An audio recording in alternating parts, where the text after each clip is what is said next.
Thanks for the bonus. Yeah.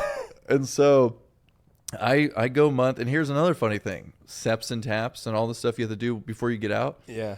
Because even though I extended a month, I was still going to get home less than a month of me getting out. Yeah. They made me do my separation and TAPs before I went to war.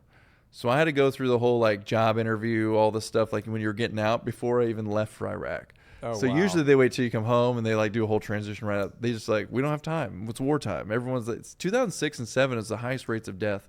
I think it was, if you look it up, it was like 1,000 in 2006 and 900 in 2007. And then it was an immediate drop off to like 400 the next year.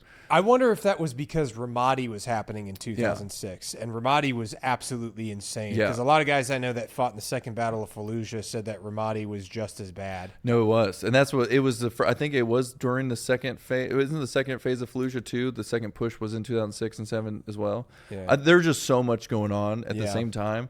So we get there. In 2006. 2006. I can't remember exactly if it was, I think it was October. I think we landed in, maybe it was October.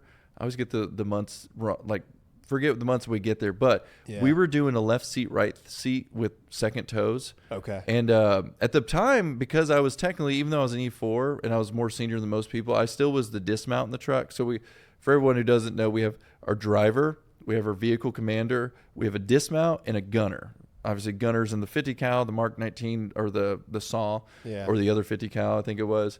And so because I've never been to war before, I was a dismount, even though I was an E4. And you were in 0311 too. But yeah, so it made more sense for me to be dismount. Yeah. And so, and I was dismounting the second truck.